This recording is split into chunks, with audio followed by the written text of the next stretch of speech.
Welcome everybody to Games Cast by PanderNyrl.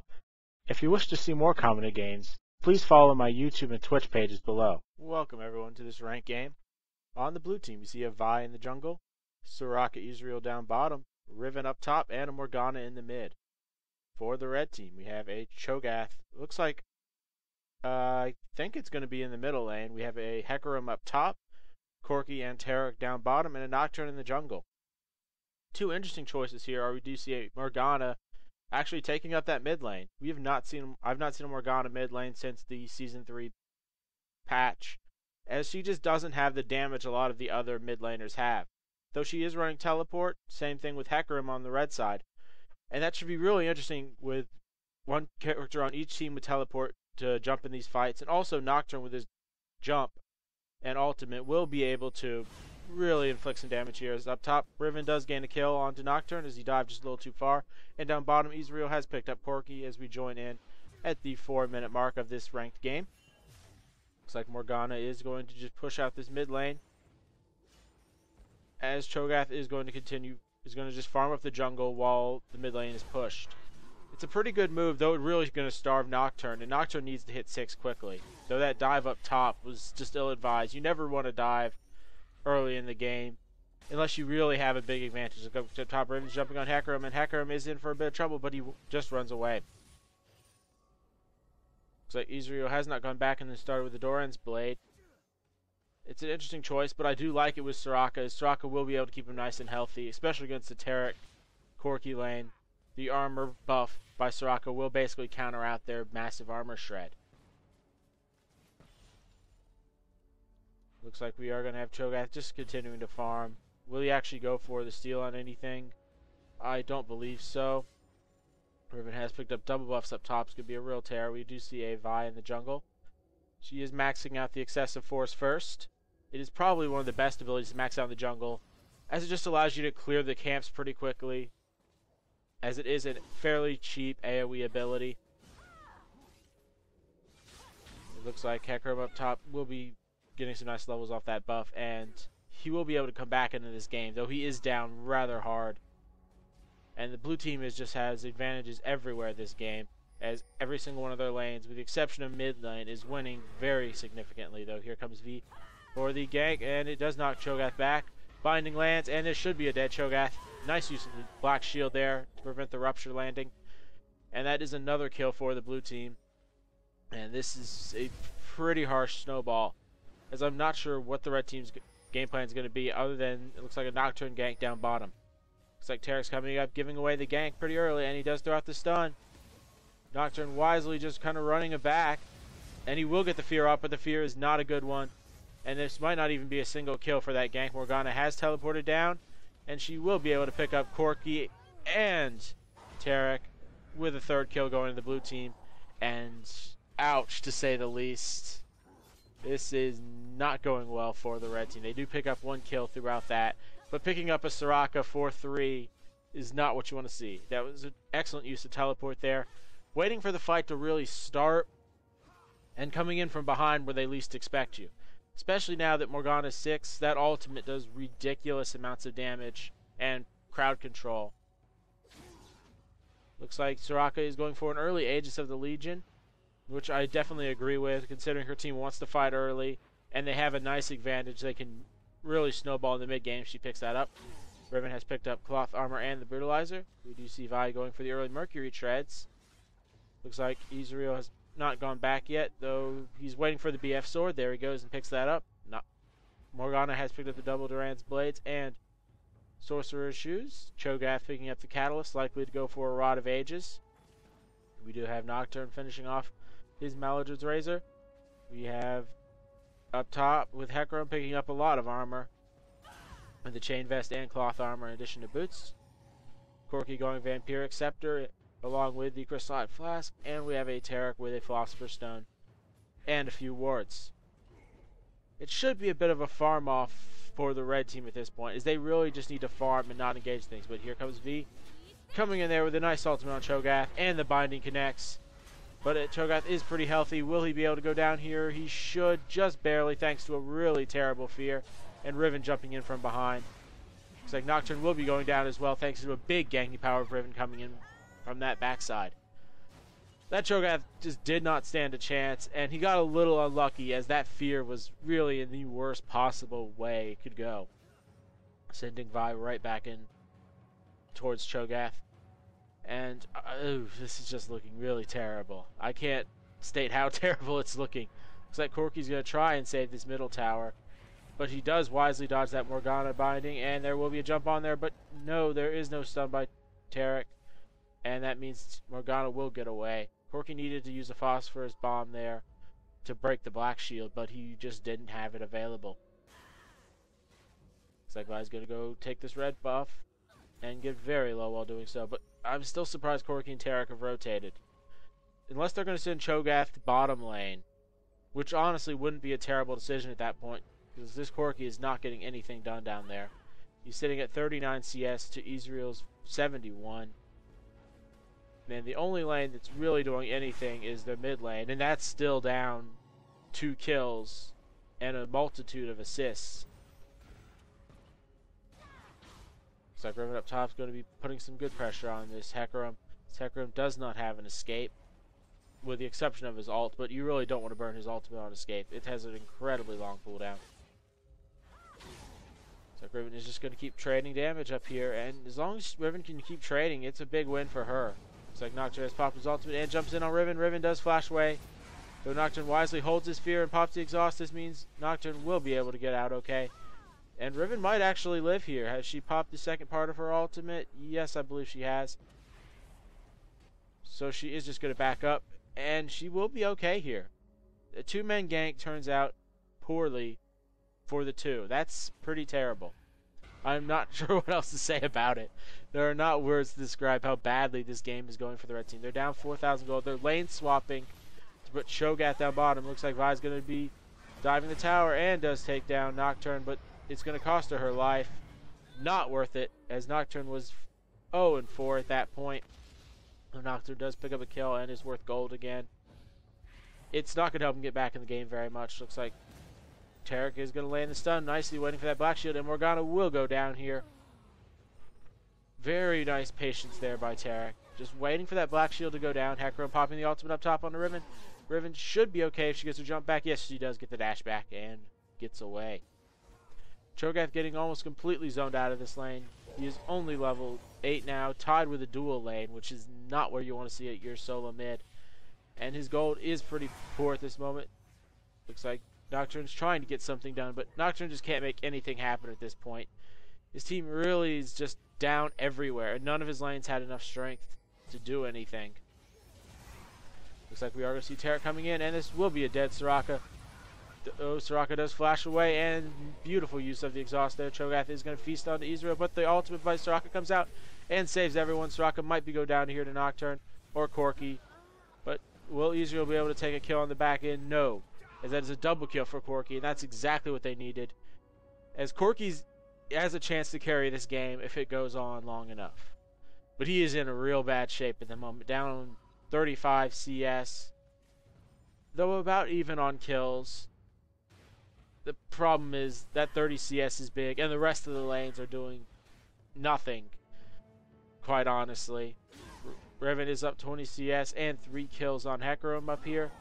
Though Hecarim has not died yet, it's still not very good, as Riven picked up a bunch with that middle roam a few moments ago. We do have Nocturne just going to go back to clearing the jungle, as 2 towers have been taken down now by the blue team, both the middle and bottom ones. Looks like Riven is going to jump in here on Nocturne, and Nocturne is in deep trouble, and he will be going down. Looks like Morgana is going to try and land a binding onto Cho'Gath, but probably best that didn't land, as here comes Taric and Corki. That landed, Morgana might have tried to go in for it, as her ultimate is up. But, yeah, that would have been a really terrible decision for her, as we can't see the entire map. Looks like Corki has finished off a Bloodthirster at this point. Ezreal with a Bloodthirster as well. Morgana with double Duran's rings and Sorcerer's Shoes. Taric picking up the Ruby Sightstone and Philosopher's Stone before even picking up boots. We do see V and the jungle picking up a Wriggle's Lantern in addition to the Mercury Treads. We have Soraka going for the Sightstone after picking up What is that? That's the Emblem of Valor. I can never remember that item. We do have Riven up top going for that early Brutalizer. Looks like Ezreal's trying to go steal that blue buff, but he will pay for it with his life. Now that is a lot of abilities to waste just to try and kill this Ezreal. And he's not going to live. They know where he is. But, you know, he will not get a counter kill. But he almost gets one on Nocturne there. And you can't be giving away kills like that. If you're going to give away kills, make sure they're on people that don't matter. And letting Ezreal have a bunch of time without farming is not good. Though Ezreal has picked up a Chain Vest. Morgana picking up the needlessly large rod here. We do have Riven jumping in that big fight, and Cho'Gath will be going down, as this Riven is just way too strong to do anything at this point. And she is really dominating this game. Her roam ability is such a great asset to any team. And that's basically why you pick Riven, to win the lane early and roam around and just snowball advantages for your team. You don't pick Riven to win late, even though she is pretty decent late. She can builds up pretty tanky and has decent damage, but you win her to roam around the map. That's exactly what Riven does, and Riven is just amazing at it. Looks like Hecarim has finished off the Glacial Shroud in addition to the Ninja Tabi, and likely going for that Iceborne Gauntlets.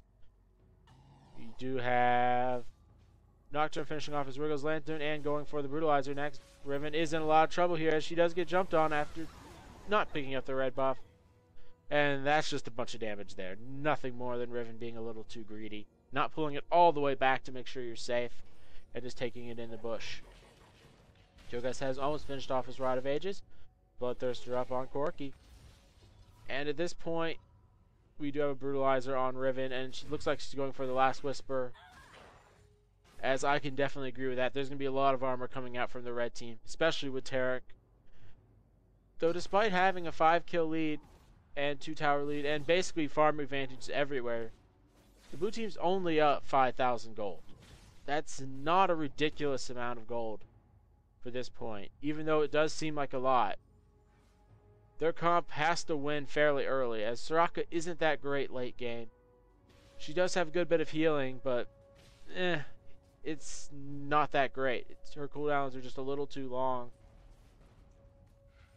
And also Morgana will trail off in terms of magic damage, as she does not bring out consistent magic damage. She brings out a nice burst and really nice initiation abilities, but not enough to really warrant buying a lot of magic resistance. It's much better just buy the health to prevent her big burst. So the red team will be grabbing tons of armor. And if they can do that, they can just let this game go on long enough, grab up some armor and health, they should be okay. As there's not a lot of magic damage, and there's not a ton of damage in general, as V and Riven are just not super heavy damage dealers. They're good, but they're not AD Carry or Karthus or somebody like that who really brings out the damage. They're a lot more burst and kind of sustain it for a few moments, then kind of back out. More hit and run style. And the big problem is Corki's going to get taken down here by Ezreal. With the ultimate coming across, yes, it does hit, and that's Corki down. And it looks like the blue team is going to try and push for this Nexus Tower. Looks like Hecarim will be fighting Riven up top, as Riven is going to get the best of this engagement rather quickly. And there goes Hecarim. Looks like Cho'Gath taking a good bit of damage under this tower, and he will be going down to Ezreal thanks to that red buff. Nocturne jumping in, but Nocturne is not going to be able to get this kill thanks to the huge amount of healing put out by Soraka.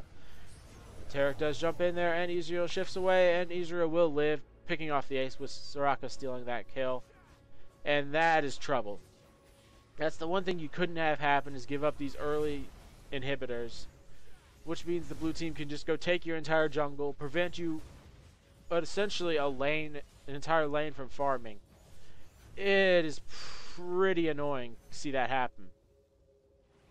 Looks like Hecarim's going to come in here and try and make something happen, but he is in no condition to fight at this point. He even burns his ultimate defensively to escape at the base. Score is 17-7, with a now 10,000 gold lead thanks to a sweeping kills and a large pickup of towers. And the blue team has done exactly what they needed to do, and exactly what their comp says. We're going to annoy you to death in lane. We're going to win these lanes hard. and we're going to snowball by roaming around the map in the mid game. So Hecarim goes down there, and Cho'Gath as well. Will Ezreal be able to pick up a pentakill on this, as he has gotten the triple, though I do think Nocturne has basically given up on this point.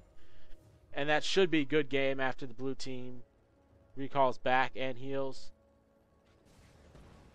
as there is just nothing the red team can do at this point. Basically every single lane lost pretty significantly. Ezreal jumping in on Corki, and Corki gets taken out. And yeah, this is just what happens when every single lane loses. Nothing more than that. Blue team's also playing this comp to perfection, winning every single lane and snowballing the mid game. I don't even think the red team got to mid game at this point, though Hecarim is going to try and get a kill on Ezreal. Ezreal's probably a little too strong at this point, especially with a bit of minion help, as he should be able to dodge Cho'Gath's Rupture, and he does do so. And Morgana comes up here.